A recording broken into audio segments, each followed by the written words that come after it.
and welcome to the podcast of Loughborough University's Institute of Advanced Studies, a podcast where our international fellows discuss the most pressing issues of today that we're all facing and share their exciting research ideas.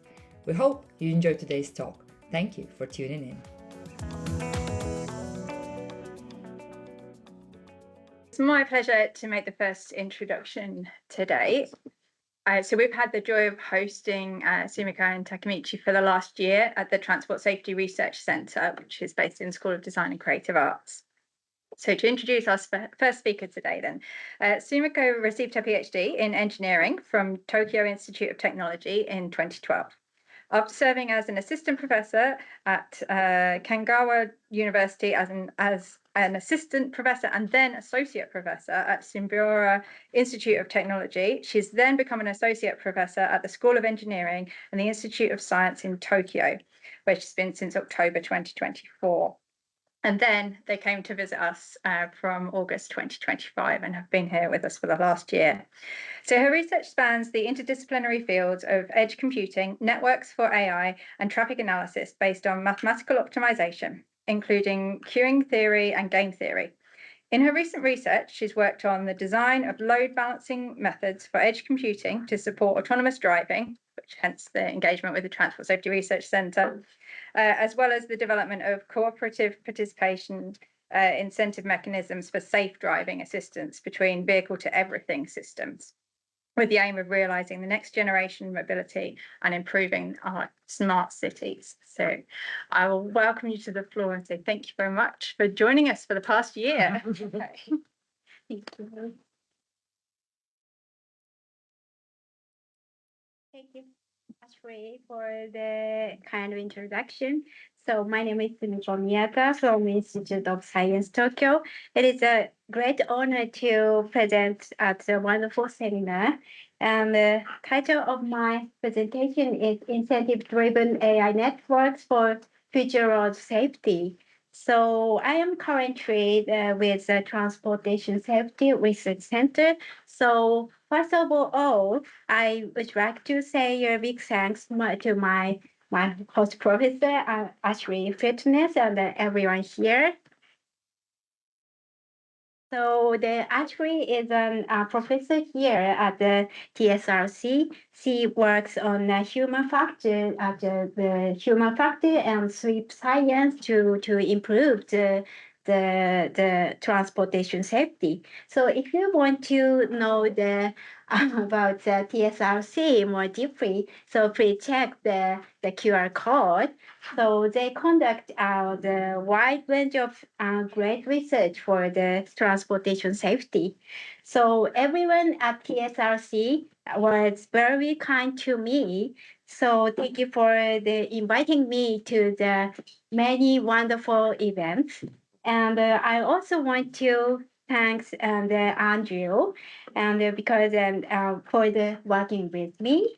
And I am glad to have research collaborators and in the SDRC and the computer science and the civil engineering. And yeah, thank you so much. And I also want to thanks yourself because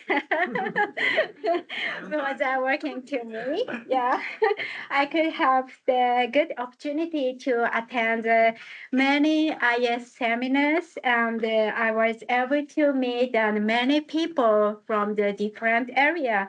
So thank you very much. And I am very happy that I spent this year at Loughborough University. So let me introduce myself. My name is Sumiko Miyata, and in Japanese it is written like this. And yeah, I'm from the Institute of Science Tokyo, and it is a new name created in 2024 after the merge of Tokyo Institute of Technology and Tokyo Medical and Dental University. This is a very oldest building in my university. And from the last year, I stayed as a visiting academic for the 1 year at the Transportation Safety Center, SDA, Loughborough University. So as you know that the UK latitude is very different from the Japan latitude. So I found that it is very comfortable, especially the summer season. Yeah, I like this. Yeah. Yeah, and my research interest is information network infrastructure for the smart city by using the queuing theory and the game theory. So why is studying the network infrastructure necessary? City as a service in a smart city means people can choose city service like a smartphone application such as this kind of the figure. So in this case, we need network the key technology to future cities. And massive human movement generates the huge data traffic, and the autonomous mobility requires high safety and security. But what happens if we don't have a proper network infrastructure with the data control? There are some root error and robot shutdown, and without the security, robots or cars may go out of control. This is why a reliable network infrastructure is essential. So this is my goal of the network infrastructure. Let's consider that there is some the traffic accident and the traffic jam occurred in the situation. So to solve this kind of the problem, we need to consider the three topics. The topic A is monitoring, and the topic B is high-speed processing, and the topic C is protected data. So by using this kind of technology, we can improve the route efficiency for autonomous vehicle and ensure the road safety. So in this presentation, I talk about the two topics, the topic A and the topic B. So first, I talk about the topic A as a star, yellow star. And so this work is collaboration one with Loughborough University and the Chiba Institute of Technology. So this key technology of the intelligent transportation system is a vehicle to everything technology, which means that connects vehicle and everything. And as you know that I focus the cooperative perception technology of the V2X. As you can see that, for example, the camera and each camera have there are two terminal, the car and the roadside unit. They have each camera. By using this situation, we can merge the sensor data. By using the cooperative perception, we can decrease the occlusion such as a blue area, and we can increase the AI recognition accuracy. But let's consider about the situation. So I think that the yellow car and the RS roadside unit company are different. So to realize this kind of the system, we need to consider the heterogeneous organization. So to keep the suitable the system, it is important to introduce the intense incentive mechanism. So there are many kind of the previous incentive mechanism. So generally, we can consider the trade-off between the data provider of the camera and the buyers. So in this situation, we can use the game theory approach to the balance data value and the incentive. So there are many research paper, but there is no proposal of incentive mechanism with dissatisfaction. So what is dissatisfaction? So as you can see that this means that the incentive value for each sensor is very low, such as blue player. So in this situation, this blue player may depart from the system because this incentive is very too low.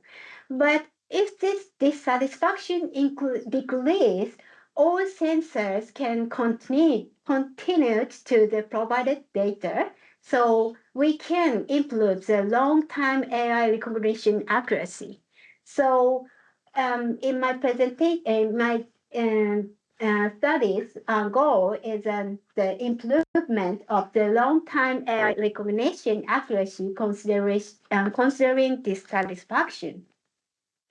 So assuming system is here, we assume that two kinds of sensors and the 2D camera and the 3D LiDAR cameras are located to vehicle and RSU. And by using the cooperative 3D, I merged this kind of data. And finally, the server delivers the appropriate incentive to every sensor. And in this use case, we want to consider the sustainable monitoring system to improve the road safety. So by to achieve this the goal, I try to model the incentive mechanism by using the cooperative game theory. So the cooperative game theory can derive the good incentive by using the utility function. So we need to define the utility function in every the problem. In this study, I try to define the utility function as here. So this utility function is used paid off by the AI recognition accuracy. So by using the utility function, we can derive the incentive. But in real system, so sometimes we cannot easily find the AI recognition accuracy for some groups. So we need to estimate the utility function value for the all group. So in this study, I try to do the tensor train decomposition. So so this is our incentive value. So incentive value is I used the nucleus. Nucleus means minimizing the worst dissatisfaction among the users. So this satisfaction, the definition is here. So for example, so as you can see that the blue group is a whole group member, and this member can get the utility value of the 50. And the red group is a small groups, the two members. So this group can, if the small group member can get the utility value of the 30, in this situation, the small group want to cooperate with each other. On the other hand, if the small group can get the utility value of the 60, in this situation that they do not want to cooperate with each other. So by using this satisfaction, so we can get the nucleus. And this advantage is easier to maintain the cooperative relationship. So what is a long-time AI accuracy in this presentation? This means a group with a non-negative excess, the dissatisfaction occur with equal probability. So the parameter setting is here.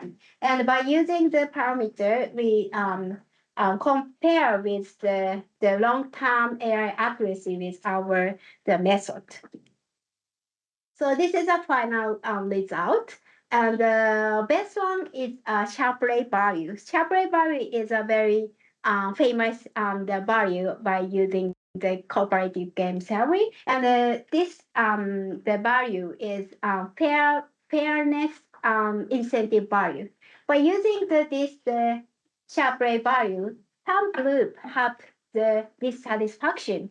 So the long-time accuracy is a little low. On the other hand, nucleus, our method incentive value is very high. So our method can get the highly effective for the both sustainable and maintain AI accuracy. Okay, so the next topic. So topic B is high-speed processing. Okay, so let's see the video.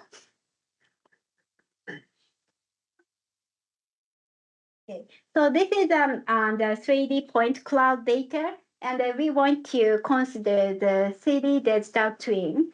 So the city digital twin, by using this kind of 3D point cloud data, we can create the city digital twin. But we need to have a continuous monitoring data collection to create this kind of the city digital twin. So, and to realize this kind of the city digital twin, we need to consider the mix of the inference and the training task. So to reduce the communication network load, so we need to assume that the edge computing, such as the green area, and but we want to reduce a lot of the network traffic, so we try to apply to the federated prompt learning. So the federated prompt learning is the sharing only the prompt. So what is a federated prompt learning? Federated prompt learning reduce overhead by sharing only the prompt, not full model. As you can see that the left side is a traditional federated learning, and this system is need to extend the full model, so very heavy traffic load. On the other hand, the federated prompt learning is only the exchange of the very light the prompt. A photo of a cat. It's a very light model. So by using the FPL, so we can ignore the traffic load between the cloud and the edge traffic link. So in this situation, we can focus of the offloading between the device to decrease latency. So what do we need to consider for offloading between the edge servers? So first step, we need to consider the characteristic of each task. So inference task is a very, very high arrival rate and a short processing time. And for example, the inference task is a real-time pedestrian detection on a junction.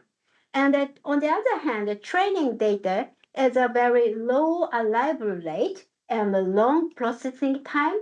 And for example, so this training data is updating of the AI model.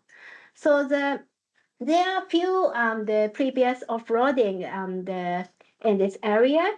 So but in this previous offloading method, there is no communication overhead. This means the time to take to the send task data to the network link, such as the red arrows.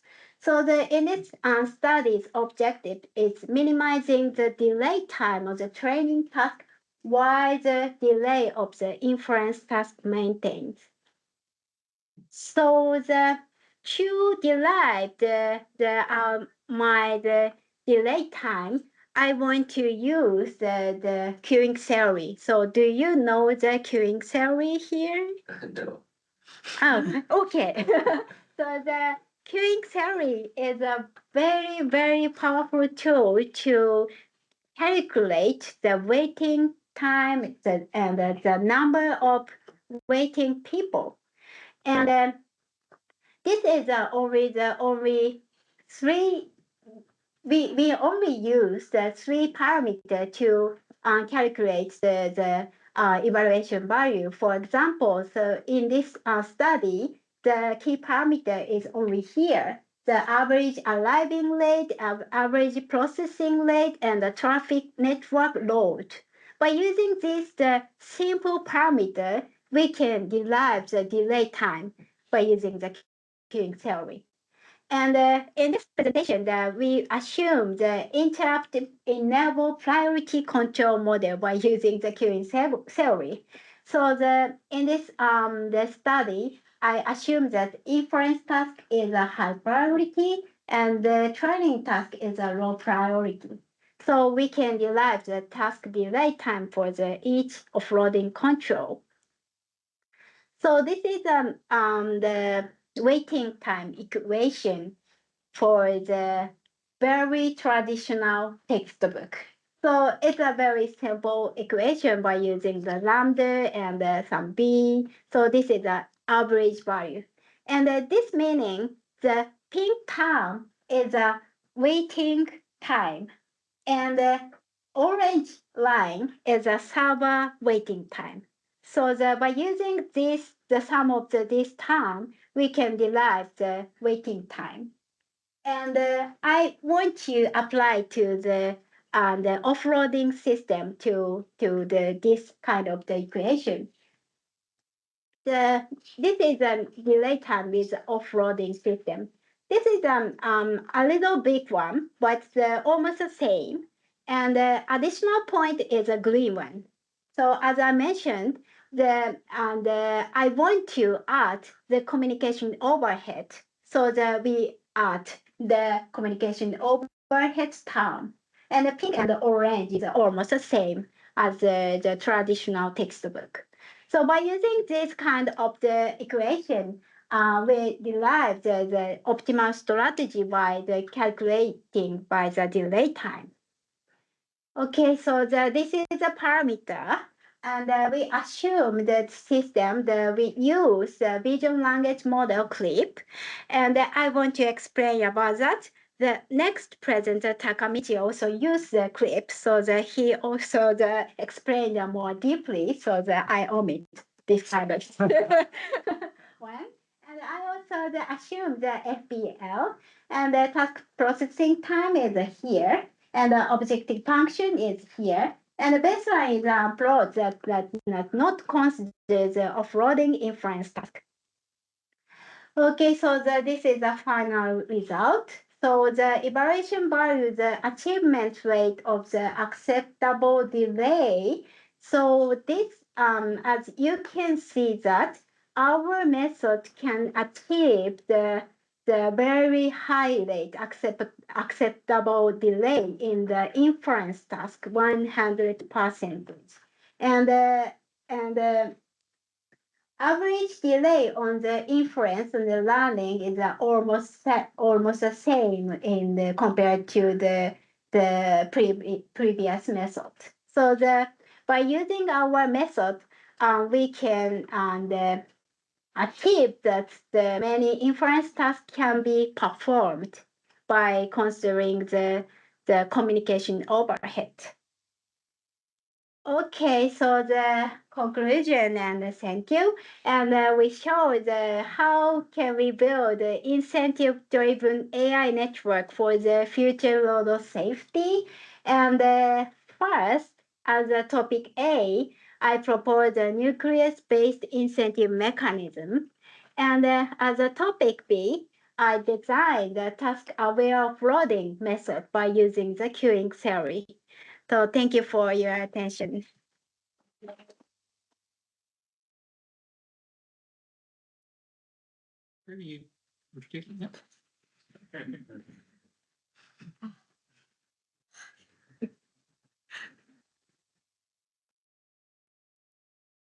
So thank you very much, Sumiko, for that presentation. Very interesting. As Ashley said, Sumiko and Takamichi have been with us for almost 1 year now, and it's been our pleasure to host their visit. And I know they've made lots of friends within the School of Design and Creative Arts. It's my pleasure to introduce Professor Takamichi Miyata to the Institute of Advanced Studies today. Just a little bit of background on Takamichi. He received his DEng degree from Tokyo Institute of Technology in 2006 and served as an assistant professor there until 2012. He joined Chiba Institute of Technology as an associate professor in 2012 and has been a professor in the Faculty of Advanced Engineering since 2016. He's been a visiting academic with us from August 25 to this year, and his research spans image processing, computer vision, and computer network. Recent work explores zero-shot approaches using pre-trained generative models for tasks such as colorization and inpainting, as well as parameter-efficient network design for image denoising. He also works on cooperative perception for V2X systems, and he received the Institute of Electronics, Information and Communication Engineers Excellent Paper Award in 2014. And as you can see, the title of Takamichi's presentation is Multimodal AI that understands driver behavior without training data. Thank you, Takamichi. Thank you.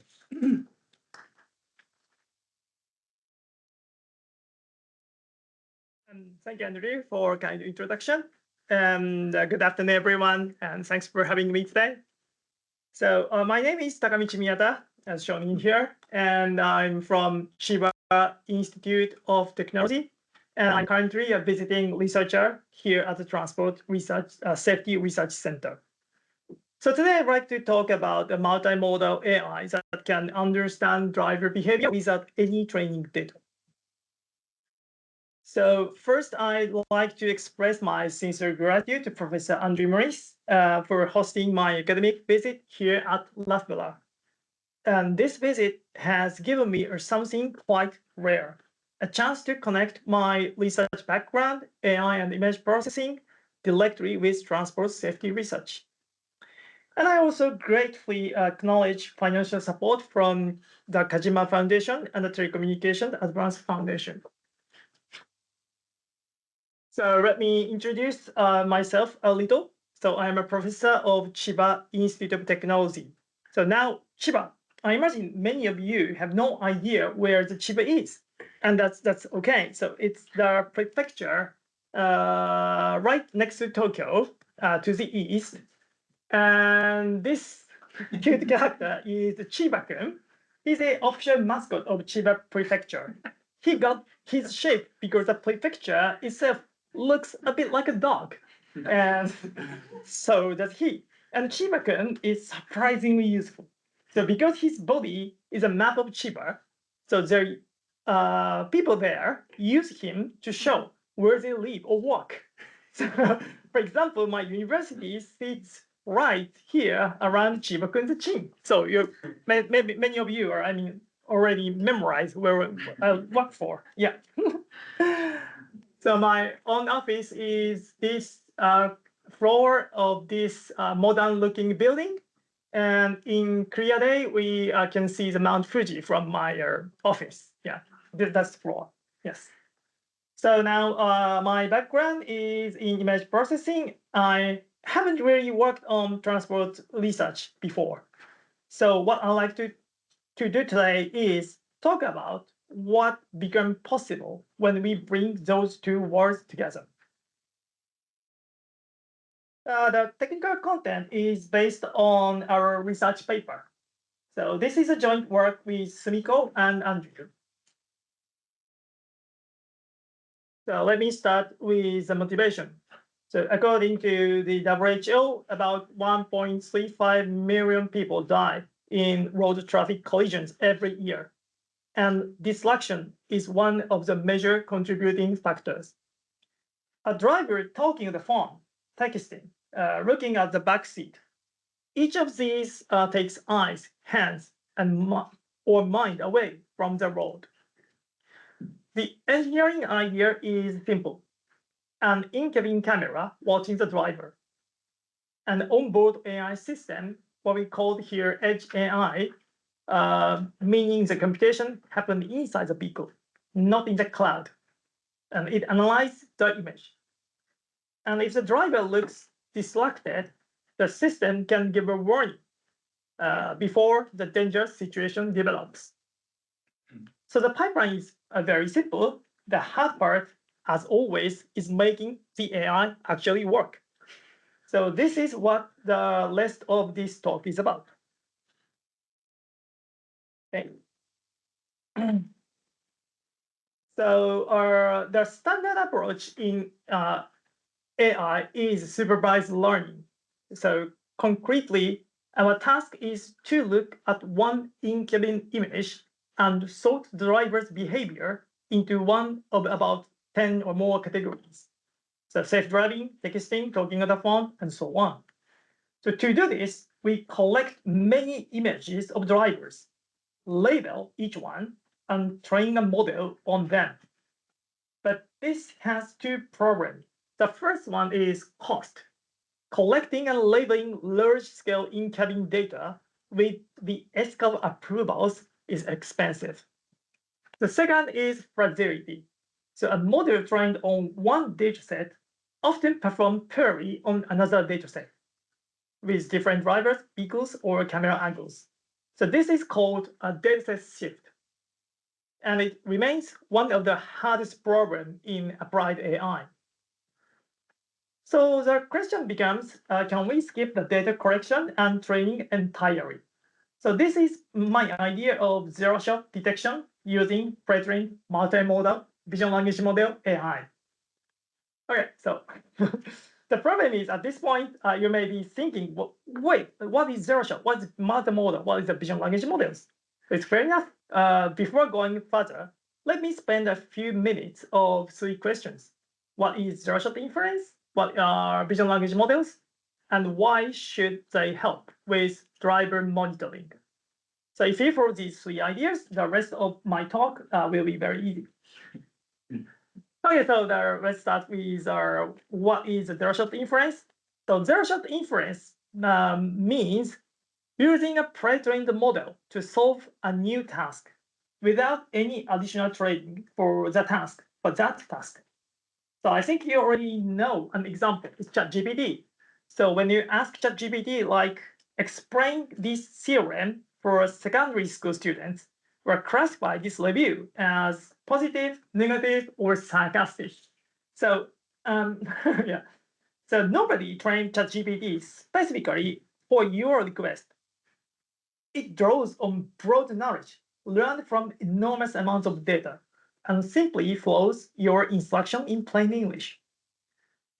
So one important clarification is zero-shot does not mean the training at all.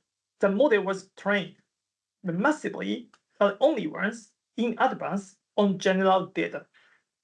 So zero-shot means zero additional training for the specific task we care about. In this case, disruptor detection. So why is this attractive for driver monitoring? Because it means we no longer depend on a specific data set. So those data sets may be small, expensive, and biased towards particular drivers, vehicles, or countries. Okay, now let's go on to the what are vision language models? So the representative example is CRIP. I think you already see the name in the Sumiko slide. And this is released by OpenAI at 2021. But here's the intuition. So please imagine someone who has browsed millions of photos together with their captions until they deeply learn which words go with which images. Click is that kind of person. So in mathematical form. So it turns both an image and a text into vectors in the same latent space. So that matching meaning land cross together of those vectors. So that enables simple matching game. The one shown on the right. So here we have our dog image and take an image, prepare candidate captions. So in this case, we prepared the caption like photos of plane, photos of cat, photos of dog. And pick the closest one from those captions by using quick. So that is a prediction. And here is the remarkable part. To recognize something new, you don't retrain anything. You just change the caption, the prompt, we say. The next prompt, the text prompts are the classifier. So one model, so many tasks just by editing text. So, okay, so the obvious next question is, can we just take a pre-trained script and with 10 captions about driver's behavior and call it a day? Unfortunately, the answer is no. Direct use does not work well. I will show you later. But the next problem is, can we fix it? The answer is yes. And the fix requires no training at all. The rest of this talk is about why clip fails for this task and how to my simple geometric operation repair it. So this is not just our observation. There is a prior work. This table is adapted from Hassan and his colleagues. They already tested CRIP for zero-shot distracted driver detection. And look at the top row. So naive zero-shot CRIP on this benchmark. In this case, top one accuracy is around 50 to 66%. So compared to this, to the low, the method is task-specific training. They reach 80 or 90% and above. So zero-shot is very convenient, but the accuracy gap is still large. The question is, what exactly reads CRIP here? So why does a model that recognizes dogs, planes, cats, so struggle to tell talking on the phone and texting on the phone?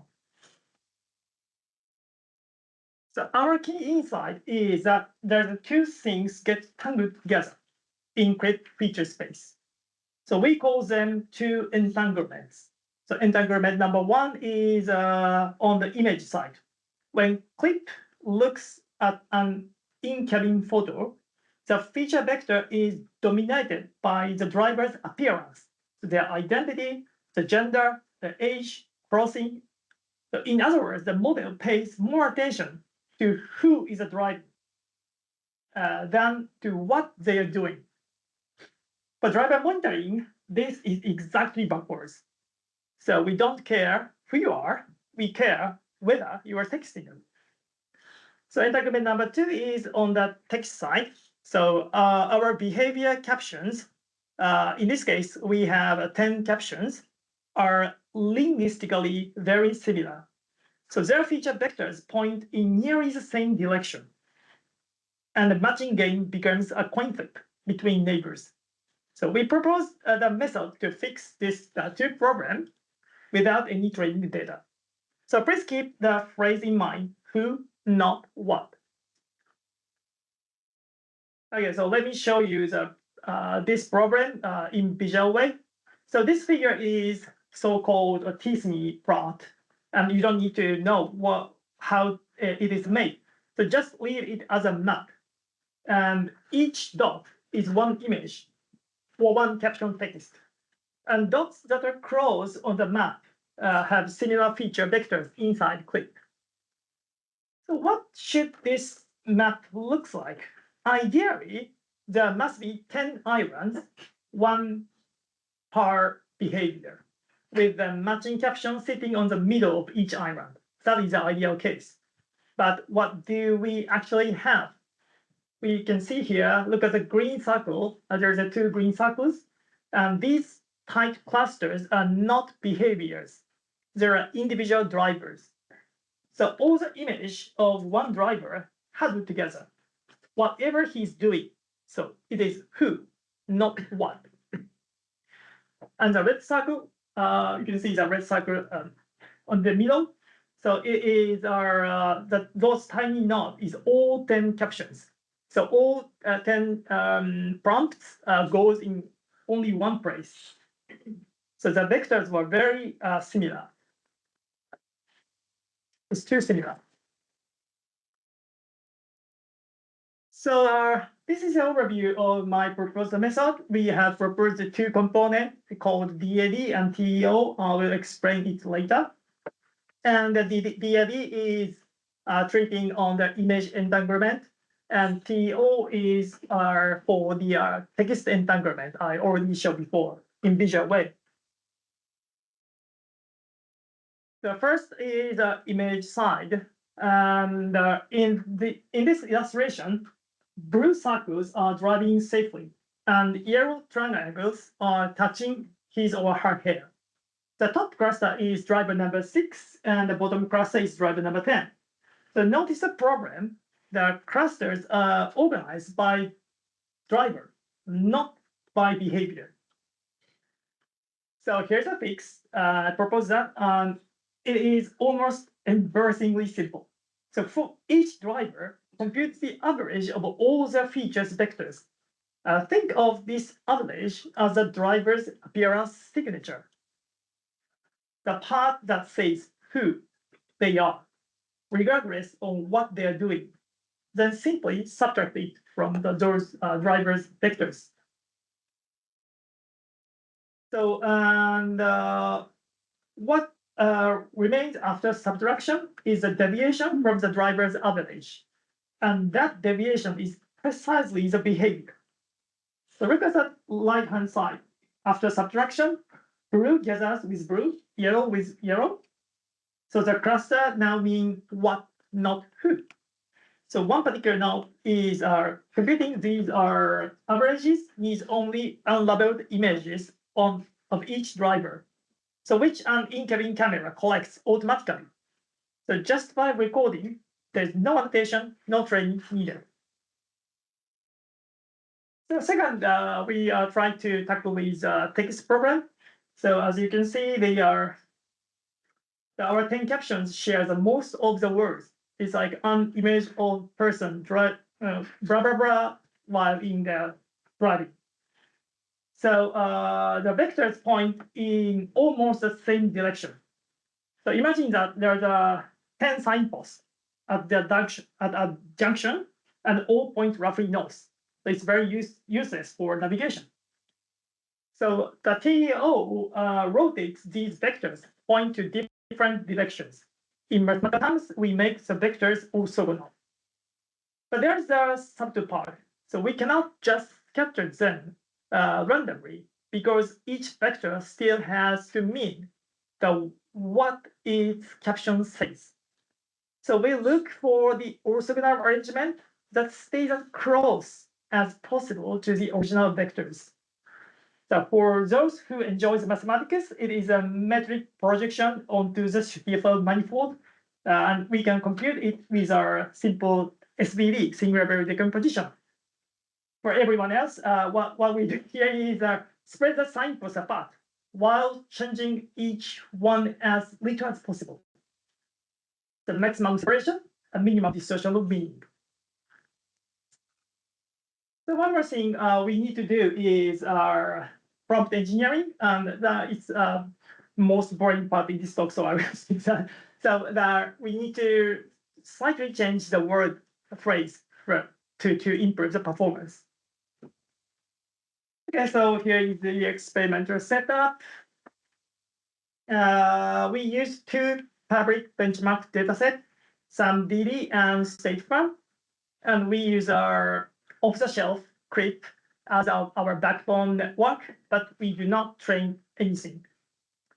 And we compared with this with our drive CRIP naive zero-shot settings thing, and metrics here, but I will come back to that later. Okay, so next, where are we? First, this is a geometry actually input. Here's the same kind of map as before. And on the left, the naive approach, the picture you have already seen. So clusters by drivers, and captions collapse into one position. And on the right-hand side, after double decoupling, the colors that is corresponds to the behavior now form the coherent classes, regions.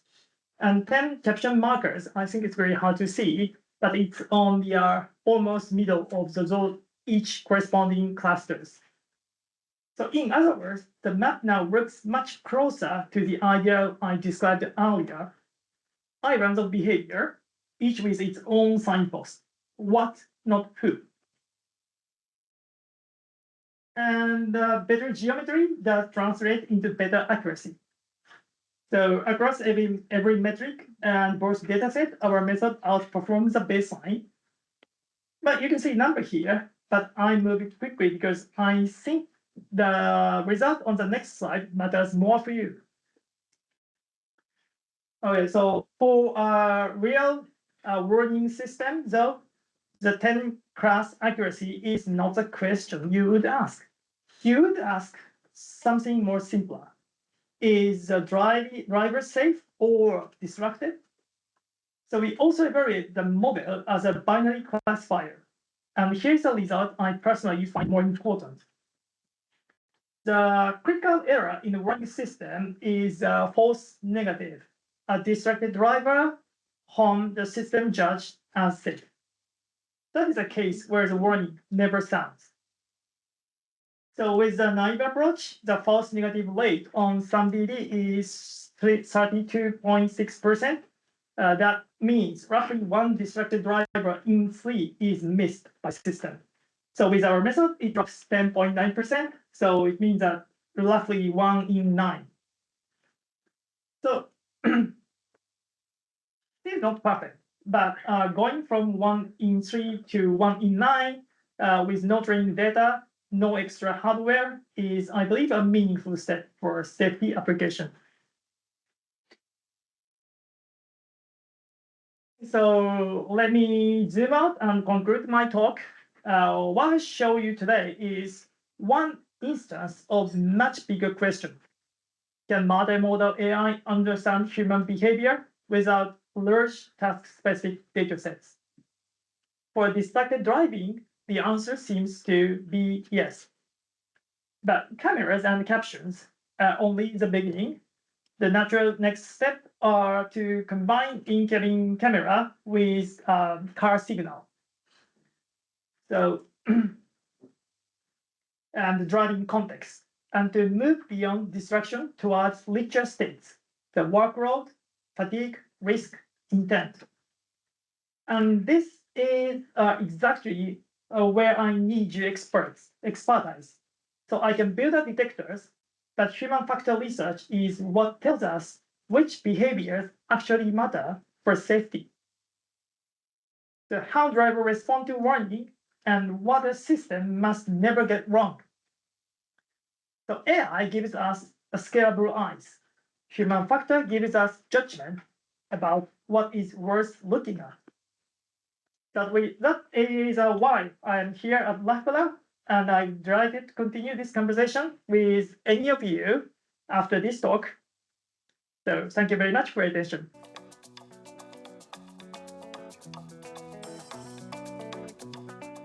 Thank you for listening to the podcast of Loughborough University's Institute of Advanced Studies. A quick reminder about how to stay connected. You can find us on Blue Sky, LinkedIn and Instagram, and you can also watch the presentations on YouTube. The podcast is available on all the major platforms. Please download, share, and most importantly, subscribe. See you next time.